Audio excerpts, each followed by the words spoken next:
Hello प्रिय विद्यार्थियों, good morning. आप सभी को दशहरे की शुभकामनाएं। हम 2 दिवस की अवकाश के बाद में आज पुनः आपके बीच में मैं उपस्थित हुआ हूं और आज हम बीए फर्स्ट ईयर राजनीति विज्ञान भारतीय शासन एवं राजनीति द्वितीय प्रश्न पत्र की तीसरी यूनिट में आज हम प्रवेश करने जा रहे हैं। हमारी जो तीसरी यूनिट होगी, इस तीसरी यूनिट में हमारे एक तो संसद के बारे में वर्णन किया गया है।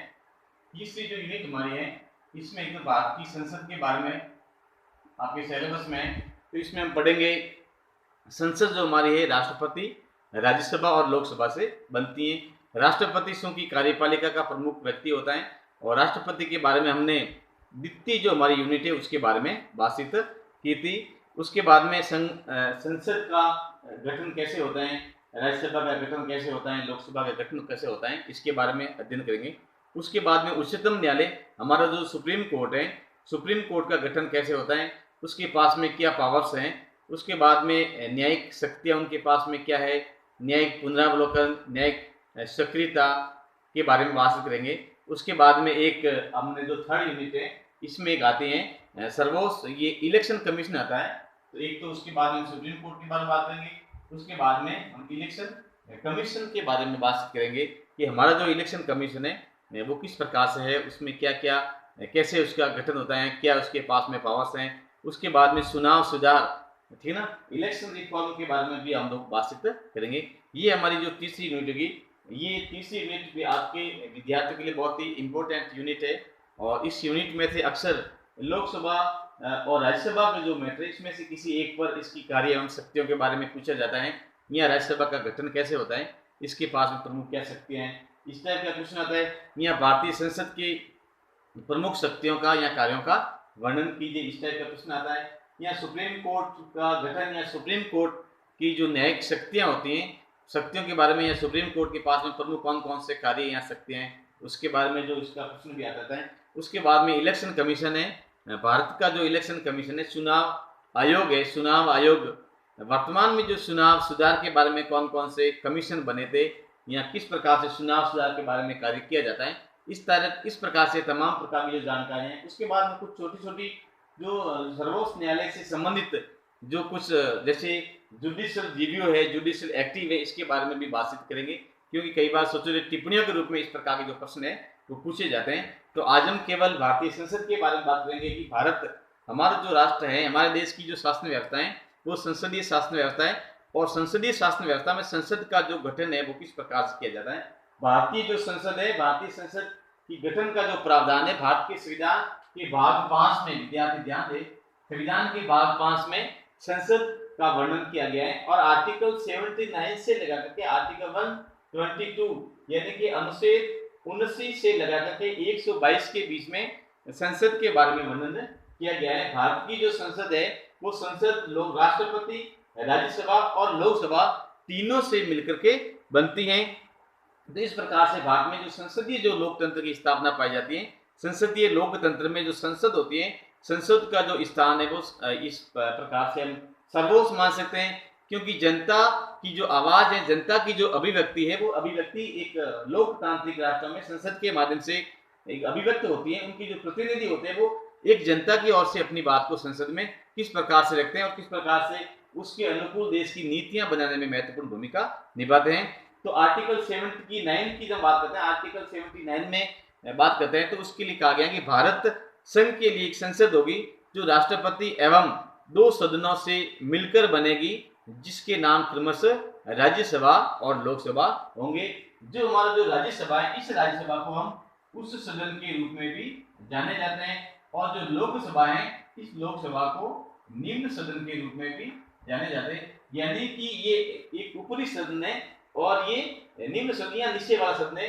ये जो राज्यसभा है ये एक स्थायी सदन है, ये कभी भी भंग नहीं होती। लोकसभा होता है, लोकसभा का सामान्यतः जो कार्यकाल है वो 5 वर्ष के लिए लोकसभा का गठन किया जाता है और इनका जो चुनाव है वो प्रत्यक्ष आम पब्लिक के द्वारा, यानी जो हमारा मतदाता है, जो वैश्विक मताधिकार जिसको प्राप्त है, वो व्यक्ति एक प्रत्यक्ष रूप से हमारे लोकसभा के सदस्यों का एक चुनाव करते हैं। इसमें जो राज्यसभा के जो सदस्यों के जो चुनाव है, इसमें एकल संक्रमणीय मत पद्धति उसके अनुसार इसका चयन किया जाता है। हम इसको अलग अलग इसका राज्यसभा और लोकसभा के बारे में अलग से इसका प्रावधान पढ़ेंगे कि इसका किस प्रकार से गठन किया जाता है। तो फिलहाल एक तो विद्यार्थी ये ध्यान दे, कई बार जैसे आपके एग्जाम में प्रश्न आता है कि केवल आता है भारतीय संसद, तो उसका जो ऑप्शन होता है उसमें राष्ट्रपति, राज्यसभा और लोकसभा तीनों से मिलकर के संसद का गठन किया जाता है। President, council of state and house of peoples, इस प्रकार से तीनों इसके साथ आते हैं। उसके बाद में भारतीय संसद के भाग 5 में अनुच्छेद 79 से आर्टिकल 122 के बीच में संसद के बारे में स्थिति बताया गया है। 1956 में राज्य परिषद एवं जनता का सदन के स्थान पर, तो 1956 की जहां बात करते हैं तो 1956 में आज हमारा जो वर्तमान में राज्यसभा और लोकसभा के जो नाम है संसद के, उसमें वर्तमान में तो जिस समय देश का संविधान बना था, यानी कि 1956 से पहले इसके जो नाम थे वो राज्य परिषद और जनता का सदन था, यानी कि जनता का सदन था और ये राज्य परिषद था। ये जो बात है ये बात 1956 से पूर्व की है, लेकिन 1956 के बाद की जो स्थिति है वो वर्तमान में राज्यसभा एवं लोकसभा के बारे में जानकारी है। तो विद्यार्थी इसके बारे में भी जानकारी रखें कि 1956 से पूर्व के क्या नाम थे। उसके बाद में राज्यसभा राज्य एवं संघ राज्य क्षेत्रों का प्रतिनिधित्व करती है, जबकि लोकसभा संपूर्ण भारत के लोगों का प्रतिनिधित्व करती है। इस बारे में भी विद्यार्थी ध्यान दें। राष्ट्रपति दोनों सदनों का सदस्य न होने के बाद में भी संसद का एक अभिन्न अंग के रूप में माना जाता है, क्योंकि संसद के द्वारा कोई भी जब बिल बनाया जाता है वो विधेयक कानून का रूप तभी लेता है जब राष्ट्रपति के उसके ऊपर हस्ताक्षर होते हैं। इसलिए राष्ट्रपति दोनों सदनों का सदस्य नहीं होने के बाद में भी संसद का एक अभिन्न अंग है। विद्यार्थी इस चीज के बारे में ध्यान दें। उसके बाद में राष्ट्रपति को संसद के दोनों सदनों के सत्र को आहूत करना या उसको सत्रावसान करना, लोकसभा को भंग करना, जब तक संसद का सत्र न चल रहा हो तब तक राष्ट्रपति को आर्टिकल 123 यानी कि अनुच्छेद 123 के अनुसार उसे ऑर्डिनेंस जारी करने का अधिकार भी दिया जाता है। आर्टिकल 105 की बात करते हैं, संसद के सदस्यों को विशेष अधिकार मिलता है। जो लोकसभा और राज्यसभा के जो सदस्य हैं उसे एक विशेष प्रकार के जो अधिकार है वो मिलते हैं। हम बात करते हैं कि वर्तमान हम अगर संसद की बात करते हैं तो वर्तमान में हमारी जो राज्यसभा है, राज्यसभा का जो प्रावधान आर्टिकल 80 में दे रखा है और उसमें अधिकतम इसकी जो सदस्य संख्या है, अधिकतम राज्यसभा की सदस्य संख्या 250 हो सकती है। वर्तमान में 238 प्लस 12 यानी कि ये मिलकर के 38 प्लस 12 मिलकर के अधिकतम 250 के सदस्य हो सकते हैं। लेकिन आप लोग ध्यान दें कि वर्तमान में हमारी जो राज्यसभा है, जो उच्च सदन है, इसके 245 मेंबर है। कुल कितने मेंबर है? 245 है। इन 245 मेंबर में से ये जो 229 जो मेंबर है, ये 29 मेंबर राज्यों का प्रतिनिधित्व करते हैं। उसके बाद में 4 जो मेंबर है ये संघ राज्यों का प्रतिनिधित्व करते हैं, संघ क्षेत्र हमारे यहाँ पर आए हुए। उसके बाद में 12 जो सदस्य होते हैं, ये 12 सदस्य राष्ट्रपति के द्वारा राज्यसभा में मनोनीत किए जाते हैं। विद्यार्थी इस बारे में जानकारी रखें। तो इस प्रकार से कुल मिलाकर वर्तमान में हमारे राज्यसभा के जो कुल सदस्य हैं वो 245 सदस्य हैं। इसी के अनुसार हम अगर राज्यसभा की लोकसभा की बात करते हैं तो लोकसभा जिसको हम निम्न सदन के रूप में जाना जाता है, इसकी अधिकतम सदस्य संख्या है वो 252 हो सकती है। विद्यार्थी ध्यान दें, लोकसभा की अधिकतम सदस्य संख्या 252 है। उसके बाद जो 252 जो सदस्य होते हैं उसकी जो गणित बनती है वो उसमें होता है 530 जो मेंबर होते हैं, ये राज्यों से प्रतिनिधित्व करते हैं लोकसभा में। उसके बाद में 20 जो सदस्य हैं वो संघ क्षेत्रों से बिलोंग करते हैं, वहां से प्रतिनिधित्व करते हैं। उसके बाद में 2 सदस्य इंपोर्टेंट है, ये एंग्लो इंडियन है, ये एंग्लो इंडियन यानी कि राष्ट्रपति के द्वारा 2 सदस्यों को लोकसभा में एंग्लो इंडियन के रूप में मनोनीत किया जाता है। आम चुनाव के बाद में जब निर्वाचन आयोग की रिपोर्ट के आधार पर जब राष्ट्रपति को इस चीज का भान होता है कि संसद में, लोकसभा में कोई भी अगर सदस्य एंग्लो इंडियन से अगर जीतकर, एंग्लो इंडियन समुदाय से अगर जीतकर नहीं आता है, तो ऐसी स्थिति में जो राष्ट्रपति है वो 2 सदस्यों को एंग्लो इंडियन सदस्य के रूप में मनोनीत करता है। इस प्रकार की जो व्यवस्था की गई है। हमारी जो पार्लियामेंट है, हमारी जो पार्लियामेंट का जो ढांचा है, ये ढांचा हमने ब्रिटिश की संसद से ग्रहण किया था। तो ब्रिटिश की संसद की अगर हम एक छोटा सा उदाहरण देखें या ब्रिटिश की संसद के बारे में हम थोड़ी सी जानकारी रखें कि ब्रिटेन की वास्तव में जो सदस्य, ब्रिटेन की जो कंडीशन है वो किस प्रकार की है। तो ब्रिटेन की जो संसद है वो वहां का ताज यानी कि राजा और रानी जो हमारे यहाँ राष्ट्रपति के रूप में काम करता है। तो वहां पर ब्रिटेन में यहाँ राजा या रानी जो एक ताज के रूप में जाना जाता है वो आता है। उसके बाद में हाउस ऑफ लॉर्ड्स जो ऊपरी सदन है, हम जैसे इसको हमारी जो राज्यसभा है उसको ब्रिटेन में जो हाउस ऑफ लॉर्ड्स के रूप में जाना जाता है। और उसके बाद में जो ब्रिटेन का जो निचला सदन है उसे हाउस ऑफ कॉमन्स के रूप में जाना जाता है। जो हमारा लोकसभा है ब्रिटेन में इसे हाउस ऑफ कॉमन्स के रूप में जाना जाता है। अमेरिकी अगर संसद की बात करें तो अमेरिकी में राष्ट्रपति वहां की संसद का अभिन्न अंग नहीं है। वहां की जो संसद है वो कांग्रेस उसका नाम है, और उसमें उच्च सदन और निम्न सदन आता है, यानी कि हाउस ऑफ रिप्रेजेंटेटिव और दूसरा आता है सीनेट। ये दो ही प्रकार से। तो इस प्रकार से हम देखते हैं कि हमारा जो आइडन है, हम ब्रिटिश हमारी जो पार्लियामेंट है, जो संसद है, ये ब्रिटेन के नजदीक है, यानी कि ब्रिटेन की जो शासन व्यवस्था है ब्रिटेन की शासन व्यवस्था के अकॉर्डिंग है। क्योंकि हमने जो संसदीय शासन व्यवस्था को ग्रहण किया था ये ब्रिटेन के संविधान से किया था, क्योंकि ब्रिटेन का जो संविधान है वो दुनिया का संसदीय शासन व्यवस्था वाले देशों में इसको एक जननी देश के रूप में भी जाना जाता है। इस प्रकार से हम बात करते हैं। उसके बाद में राज्यसभा की गठन का जो प्रावधान है आर्टिकल 80 में राज्यसभा के गठन का विवरण दिया हुआ है। इसकी अधिकतम सदस्य 250 हो सकती हैं। 238 सदस्य राज्यों एवं संघ क्षेत्रों से प्रतिनिधित्व करते हैं, जो अप्रत्यक्ष रूप से इसका निर्वाचन होता है। और 12 सदस्य जो राष्ट्रपति के द्वारा मनोनीत किए जाते हैं, जो मैंने आपको पहले से बता दिया था। और वर्तमान में जो राज्यसभा की टोटल जो सदस्य हैं वो 245 सदस्य हैं। उसकी जो गणना है 229 राज्यों का प्रतिनिधित्व करते हैं, और 4 संघ, ये जो 4 मेंबर है ये संघ राज्यों का प्रतिनिधित्व करते हैं, और 12 सदस्य ही राष्ट्रपति के द्वारा मनोनीत किए जाते हैं। तो इस प्रकार से विद्यार्थी इसके बारे में जानकारी रखे।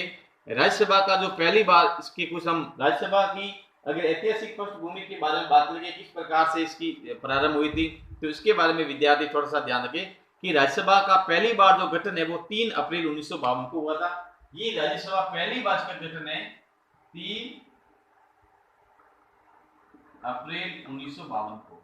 विद्यार्थी ध्यान दे, 3 अप्रैल 1952 को राज्यसभा का पहली बार गठन हुआ था। इसमें विद्यार्थी ध्यान, ये 3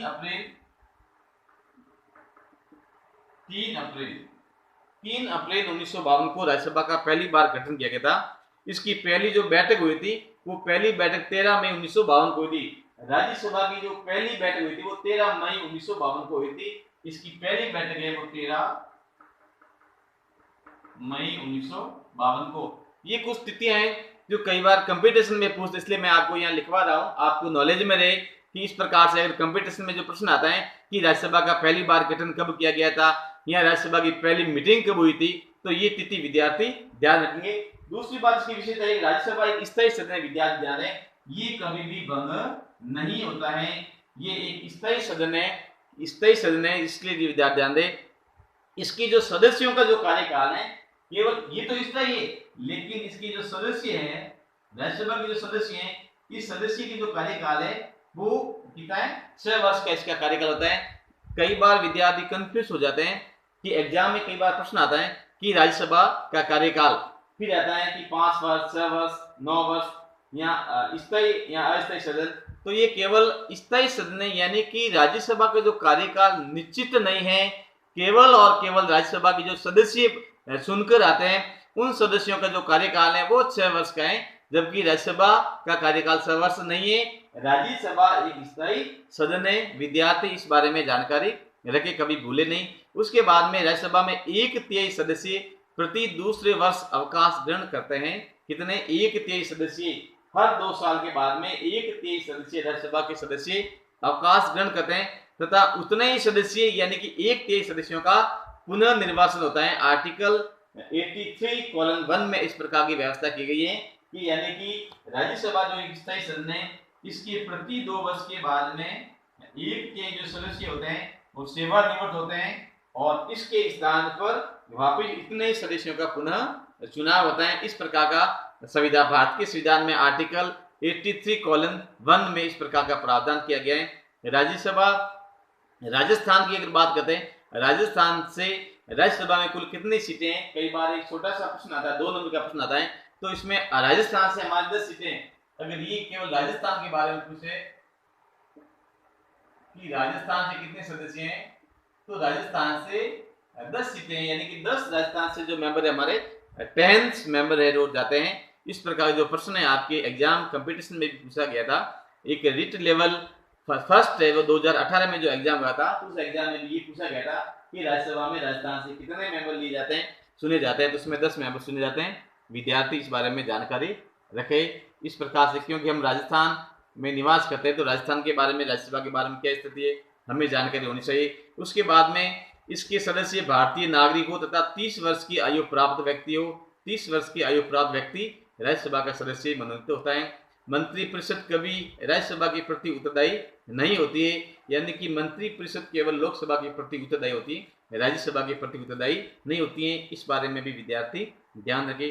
राज्यसभा धन विधेयक को न केवल अस्वीकार कर सकती है और न ही संशोधन कर सकती है, यानी कि राज्यसभा के पास में पावर इतना नहीं है जितना लोकसभा के पास में पावर है, क्योंकि धन विधेयक के बारे में राज्यसभा केवल और केवल 14 दिन तक इसको रोक सकती है। बाकी इसमें अस्वीकार करना एवं इसमें संशोधन करने का अधिकार इसके पास में नहीं है। ये अधिकार केवल इसको दिया जाता है, लोकसभा को दिया जाता है। उसके बाद में उपराष्ट्रपति राज्यसभा का पदेन सभापति होगा। विद्यार्थी ध्यान दें, आर्टिकल 64 में, यानी कि आर्टिकल 64 में जो प्रावधान किया गया है, यानी कि जो हमारी राज्यसभा होगी, इस राज्यसभा का जो पदेन सभापति होगा वो भारत का उपराष्ट्रपति होगा।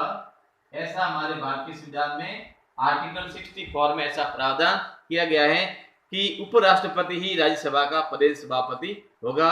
राज्यसभा अपने सदस्यों में से किसी एक व्यक्ति को उपसभापति के लिए चुनाव करेगी। उसकी आर्टिकल 89 में ऐसी व्यवस्था दे रखी है।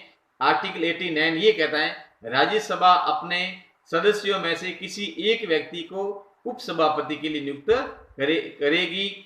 संविधान की 4वीं अनुसूची में राज्यसभा के लिए राज्यों व संघ राज्य क्षेत्रों के लिए सीटों के आवंटन की व्यवस्था की गई है। राज्यसभा के सीटों के आवंटन का जो आधार है वो वहां की जनसंख्या का आधार है, जबकि अगर हम अमेरिका की बात करें तो अमेरिका में ऐसा आधार नहीं। अमेरिका में केवल प्रति सीनेट से दो सीनेट को लिया जाता है, प्रति स्टेट से लिया जाता है, जबकि हमारे राजस्थान में इसका आधार जनसंख्या है। जिस राज्य की जनसंख्या ज्यादा होगी उस राज्य से राज्यसभा के सदस्य ज्यादा लिए जाएंगे। और ये जो जनना का जो आधार वर्ष है वो 1971 हमारा इसका आधार वर्ष जाना जाता है। इस प्रकार की व्यवस्था इसमें की गई थी। उसके बाद में संसद के प्रति वर्ष 3 सत्र होंगे। एक तो बजट सत्र होगा जो फरवरी और मार्च में प्रारंभ किया जाएगा, मानसून सत्र होगा वो जुलाई सितंबर में, और शीतकालीन सत्र नवंबर दिसंबर में। प्रत्येक दोनों सत्रों के बीच में अधिकतम 6 माह का समय होना चाहिए। इस प्रकार से राज्यसभा के बारे में आपकी सामान्य जानकारी है, राज्यसभा का गठन किस प्रकार से होता है। अगले वीडियो में हम लोग राज्यसभा के साथ साथ में लोकसभा की कार्य एवं शक्तियों के बारे में वर्णन करेंगे। तब तक के लिए आप सभी को धन्यवाद।